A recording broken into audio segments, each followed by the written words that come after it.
I'll start with the quote that really speaks to the heart of who I am, and honestly, what I've faced in so many parts of my life. Michelle Obama once said, "I still have a little bit of imposter syndrome. It never goes away. That feeling that you shouldn't take me that seriously. What do I know?" That quote speaks to the deepest parts of me. You're not supposed to be here. You're not smart enough. You don't have what it takes. But this is the story of how I learned to show up anyway. Let me take you back for a minute to where it all started. I was raised on the southwest and west sides of Chicago, surrounded by a village of strong women, 6 grandmas to be exact, great grandmas and grandmas. Each of them left a mark on me. I lived with my mom, my older brother, and a cousin, all of us packed into one room at my great grandma Dover's house.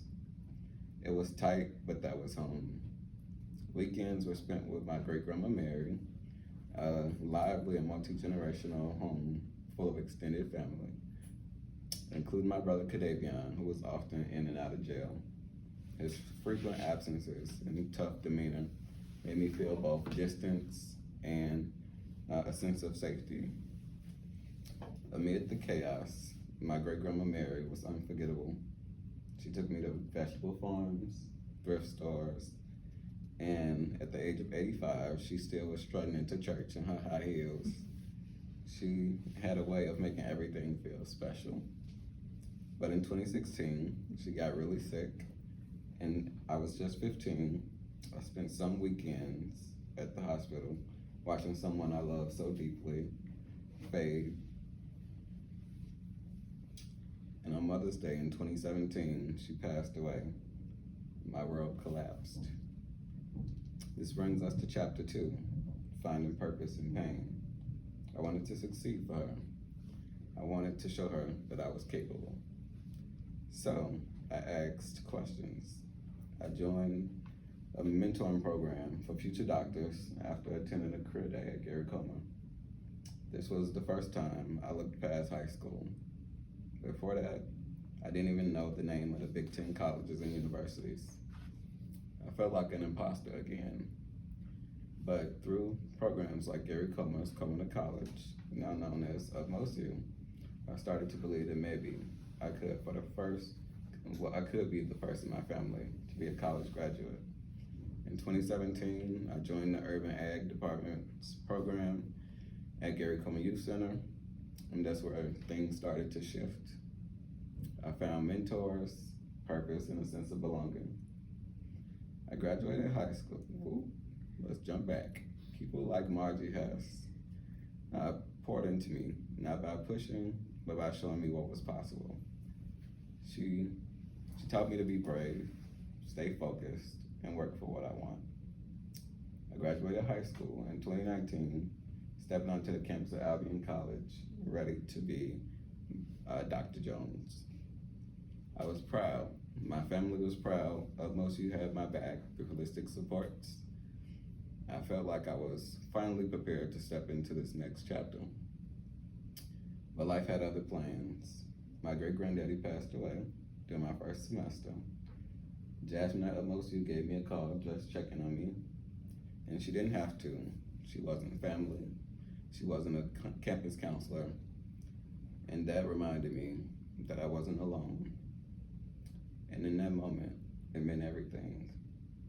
Even as I failed biology twice, even when I had let go of the dream of becoming Dr. Jones, even when that voice crept back in, you failed, you've let everyone down.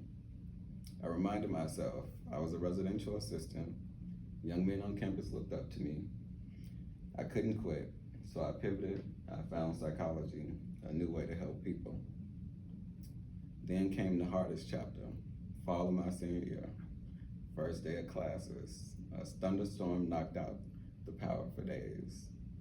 I made one mistake, and I lost my job as a senior residential assistant.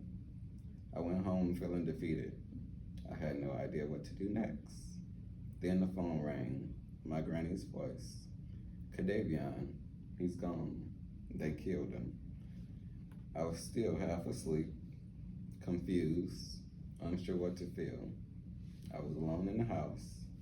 I called my mom, and she headed home to pick me up to take me to the hospital. I thought about not going back to school. I had lost so much, but then I heard my brother's voice in my head. Just like he used to say, don't be like me. Get your education. I'm proud of you. So I went back, and then I graduated. And then graduation day came. At first, I didn't feel the full weight of it. But then I walked up to my little sister, Malaysia, and my brother Raymond, and the tears came. That moment, that's when I felt it. I had made my brothers proud. I freed my little sister to believe in herself. I had lit a path for the ones coming after me.